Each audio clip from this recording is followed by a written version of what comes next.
Bonjour les amis, merci encore une fois de plus d'être avec nous sur Afrique Innov Science. Aujourd'hui, nous allons encore découvrir une personne extraordinaire dans le domaine scientifique. Il est plus précisément au Cameroun.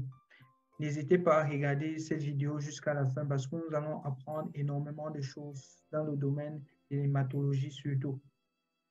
Bonjour, Monsieur Chenju. Merci infiniment d'avoir accepté notre invitation sur Afrique Innov Science. S'il vous plaît, est-ce que vous pouvez vous présenter comme ça pour celles et ceux-là qui ne vous connaissent pas encore? Qui êtes-vous? Merci Patrick de m'avoir passé la parole. Bonjour à tous. Moi, c'est Aurélien Chenju. Je suis un jeune chercheur camerounais, biologiste. Comme parcours académique, déjà, j'ai eu à faire un premier master en sciences de la santé, option hématologie, à l'Université catholique d'Afrique centrale. Et c'est dans ce cadre-là que j'ai eu à mener mes premiers pas dans la recherche, notamment sur une maladie qu'on appelle l'hémophilie, qui a été vraiment mon chemin de bataille. En tout cas, je ne suis qu'au début et c'est par là que j'ai déjà commencé. Après cela, pour pouvoir justement me spécialiser, j'ai eu à faire un second master à la faculté de médecine de l'Université Yaoundé 1, justement en hématologie médicale, où j'ai justement continué avec les maladies, les trucs qui sont liés aux troubles de la coagulation, tels que les troubles hémorragiques mineurs, tels que la maladie de Guambel-Lipa. En fait, c'est dans ce cadre-là où nous menons plusieurs recherches sur le traitement de l'hémophilie au CHU de Yaoundé et nous essayons de faire avancer les choses de ce côté-là. Sur le plan professionnel, je suis chargé du volet dépistage diagnostic sur le projet d'appui à lutte contre la drépanocytose en Afrique centrale et en Côte d'Ivoire. C'est un projet multi-pays qui rassemble le Cameroun notamment, mais aussi la RCA ou encore la RDC et bien sûr la Côte d'Ivoire. C'est un projet qui a plusieurs volets également et qui permet la prise en charge de la drépanocytose, le dépistage, la sensibilisation ou encore l'appui au plaidoyer. Voilà un peu mes deux casquettes de jeunes chercheurs et de jeunes biologistes que j'essaie de présenter assez rapidement. Merci, Monsieur Chenju. S'il vous plaît, en quelques mots, c'est quoi l'hématologie pour celles et ceux-là qui ne connaissent pas exactement la définition de l'hématologie? En quelques mots. Pour faire simple, l'hématologie, c'est cette science-là qui a pour objet d'étudier les différents composants du sang. Tout simplement, c'est ça l'hématologie. Maintenant, il y a plusieurs sous-domaines. Comme je vous ai dit, moi, je suis surtout spécialisé sur l'hémostase, les troubles de la coagulation, mais il y a aussi l'immunohématologie qui est un sous-domaine ou encore l'hématologie cellulaire dont on fait beaucoup de recherches dessus également. Et vous vous êtes focalisé dans la recherche dans ce domaine qu'est l'hématologie avec d'autres domaines un peu plus précis dans ce domaine qui est l'hématologie. Maintenant, qu'est-ce qui vous a motivé à vous lancer dans la recherche dans ce domaine? Est-ce que vous avez été touché par une histoire particulière? Ou c'est quoi? Quelle est votre motivation en fait?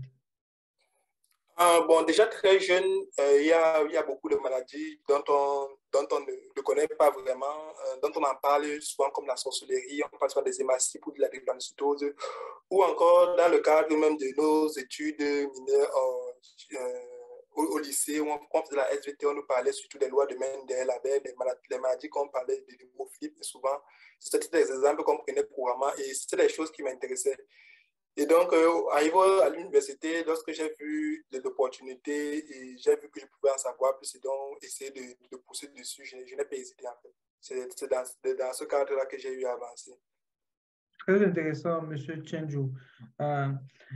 Vous faites de la recherche en partenariat avec d'autres chercheurs, comme vous l'avez dit, dans les pays tels que le Congo, Côte d'Ivoire, ainsi qu'au Cameroun.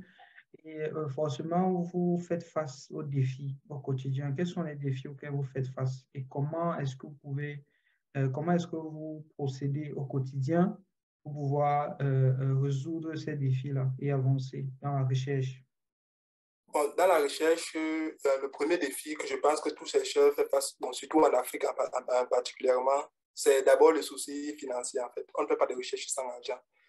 Et donc, ce premier souci, comment le résoudre? Il n'y a pas, je pense pas qu'il y a quatre moyens, c'est de rédiger des projets, chercher des sources de financement à gauche, à droite, créer des partenariats avec les différentes institutions qui vont nous appuyer.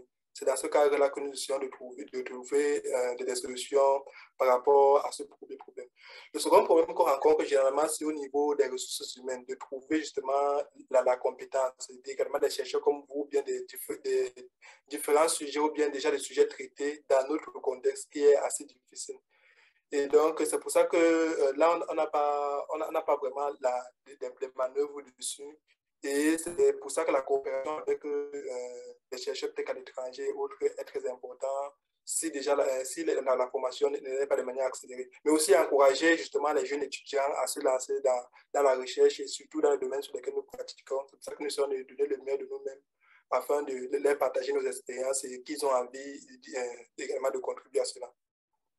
D'accord, ça dit que les problèmes où vous faites face en ordre financier, ainsi qu'au niveau des ressources humaines, et aussi vous encouragez les personnes à se lancer dans la recherche. Maintenant, comment est-ce que vous faites pour pouvoir financer vos recherches? Quels sont les mécanismes que vous et votre équipe ou vos équipes avec lesquelles vous travaillez dans d'autres pays, quels sont les mécanismes que vous avez mis en place pour pouvoir être financé? Parce que, comme vous l'avez dit, la recherche demande beaucoup de moyens et parfois on n'est même pas sûr d'avoir les résultats dans le bon sens pendant un temps défini. Ça prend parfois du temps avant d'avoir les résultats.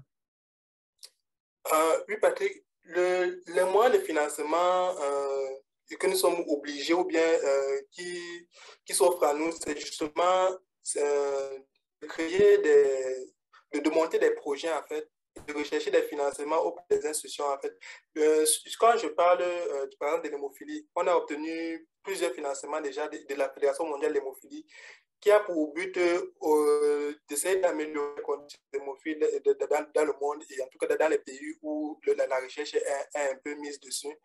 Et donc, nous allons vers eux, ou bien ils ont parfois eux-mêmes des appels à projets pour des jeunes chercheurs, ou bien des experts. Et justement, par rapport à cela, par rapport aux propositions qu'ils font, nous essayons de monter les projets qui sont qui cadrent avec ce qu'ils veulent. Et c'est dans ce sens-là que nous sommes généralement financés. Aussi, comme je disais, l'autre solution pour être financé, c'est justement d'essayer de créer des partenariats où on essaie quand nous produisons la connaissance et autres, que nous pouvons échanger. Et en échangeant avec d'autres institutions, s'ils sont plus forts, ils ont plus de poids au niveau financier, ils sont souvent à même de pouvoir essayer de nous aider pour pouvoir améliorer les choses dans notre contexte. Donc, il n'y a pas qu'un moyen en fait. À part si peut-être que certains chercheurs ont également ont peut-être assez d'argent et ils sont assez philanthropes pour pouvoir financer cela. Mais c'est comme ça que nous procédons et ça marche plutôt bien jusqu'à présent. Beaucoup de courage à vous, Monsieur Tiendu. En parlant de financement, justement, je pense à des acteurs tels que les membres de la diaspora africaine qui peuvent faire quelque chose d'extraordinaire puisque cette diaspora-là contribue énormément pour financer le quotidien des personnes qui sont sur le continent africain. C'est-à-dire, ils contribuent par exemple pour acheter des médicaments, pour acheter de la nourriture, et la plupart du temps, cette aide-là est destinée aux membres de la famille, ainsi de suite. Maintenant, qu'est-ce que vous pouvez dire en endroit de cette diaspora-là afin qu'ils puissent afin qu'ils puissent impacter au niveau du financement de la recherche en Afrique? Bon, c'est déjà parce que la recherche n'est pas un domaine grand public en fait. Bon, beaucoup de personnes, ce n'est pas vers ça que beaucoup de personnes s'orientent généralement.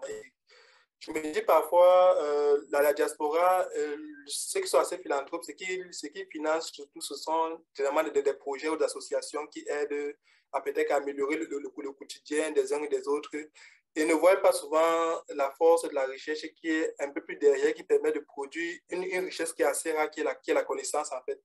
Donc, c'est déjà si on peut essayer de créer des canaux de communication ou bien essayer au niveau institutionnel de pouvoir collaborer avec eux, ça serait très intéressant en fait.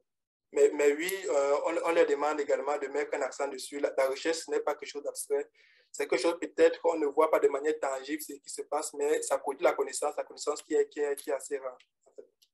Effectivement, M. Tchenjou, d'autant plus que nous savons qu'il y a la recherche fondamentale, la recherche appliquée. La recherche fondamentale demande la plupart du temps un peu plus de moyens parce que, comme vous l'avez dit, ça crée de la recherche au niveau du savoir et la recherche appliquée, c'est plus au niveau de l'application, résoudre des problèmes visibles au quotidien. Maintenant, cela me pousse à vous poser la question de savoir euh, qu'est-ce que vous pouvez conseiller en général en Afrique et au Cameroun en particulier comme recherche avec les moyens que nous avons, avec nos réalités? Est-ce mieux de se focaliser sur la recherche fondamentale ou sur la recherche appliquée?